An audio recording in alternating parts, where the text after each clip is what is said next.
Episode 2 was pretty great, who'd have thought, right? I'd say spoiler warnings, but given how many views this thing already has, you've probably already seen it. There's honestly very little to criticize, just really solid stuff overall. I like how they're expanding the world, showing us more of the characters, and just having fun with the setting.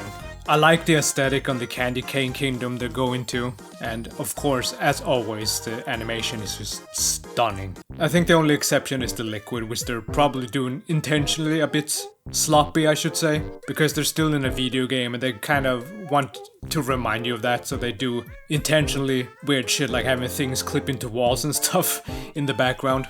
Not that the liquid is bad or anything, it's just a stylistic choice and I really appreciate that.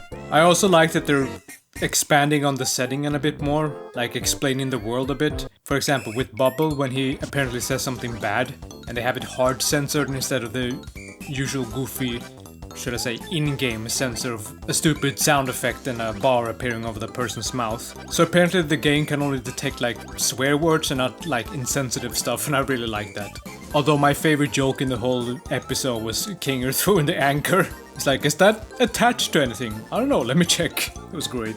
Maybe the episode dragged a little bit towards the middle when it goes a bit existential, but it wasn't bad or anything.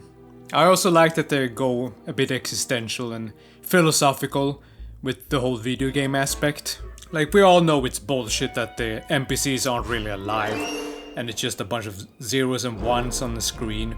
But like Wreck-It Ralph, they like have fun with the setting. It's like, what if they were sentient? How would they react to knowing it's all just a video game, etc. It's been done before, to be sure, but I think it's fairly well handled. They don't really solve it per se, except maybe you say, well, we're still here, we might as well be friends and stuff like that, which is fine, and I like to see this more explored.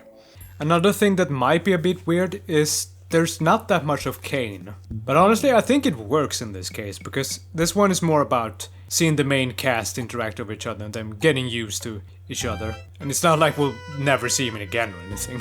So strangely, I think it actually works to the episode's benefit. Another thing I really like is Kinger actually being a really nice person. He's probably just held back by his insanity or stupidity possibly. But he is genuinely trying to help during the whole episode.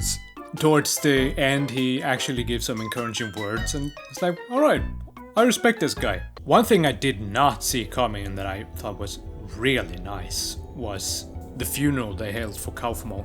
If you were stuck in a setting like this, yeah, you would probably try to remember your fallen friends by having a ceremony of some sort. That's just how humans work. I didn't even think about that. Very nice, honestly. Did not expect it, as I said. Especially with the whole concept of abstraction. If you go insane, you turn into a monster. So in order to prevent that, you have to process your emotions in some way. And this is a way of doing so. Like letting yourself grieve and have a moment where, yeah, it's just okay to not be okay for a little bit. It's part of healing. So great to see. Honestly, overall, I'll let this episode sit with me a little bit, because if you told me the first day when I saw pilot episode or first episode, I would have said, yeah, that was pretty nice.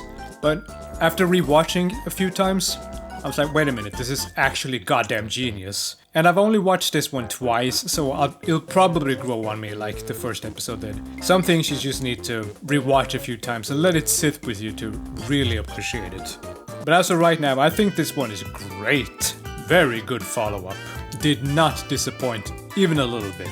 Fun, a bit more action-packed, and existential. What more do you need? I'd say go watch it, but yeah, you already have.